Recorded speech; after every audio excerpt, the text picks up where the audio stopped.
ગુજરાતની રાજધાની ગાંધીનગરના સ્વર્ણિમ સંકુલ ખાતે આજે વડોદરા શહેરના વિકાસ અને જનહિતના મુદ્દાઓને લઈને એક મહત્વપૂર્ણ બેઠક યોજાઈ હતી।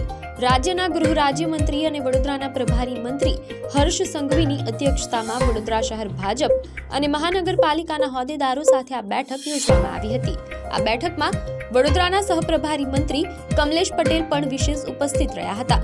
મંત્રી હર્ષ સંઘવીએ વડોદરા શહેરના વિવિધ પ્રકલ્પો, કાયદો અને વ્યવસ્થા તેમજ મહાનગરપાલિકાના મહત્વપૂર્ણ મુદ્દાઓ પર સર્વગ્રાહી ચર્ચા અને સમીક્ષા કરી હતી। વડોદરાના મેયર પિંકીબેન સોનીએ જણાવ્યું હતું કે ટીમ વડોદરાની આ બેઠકમાં શહેરના વિકાસ માટે રચનાત્મક વિચાર વિમર્શ કરવામાં આવ્યો છે। સરકાર તરફથી જનહિતના કામોને વધુ વેગ આપવા માટે જરૂરી દિશાદર્શક સૂચનો પણ પ્રાપ્ત થયા છે।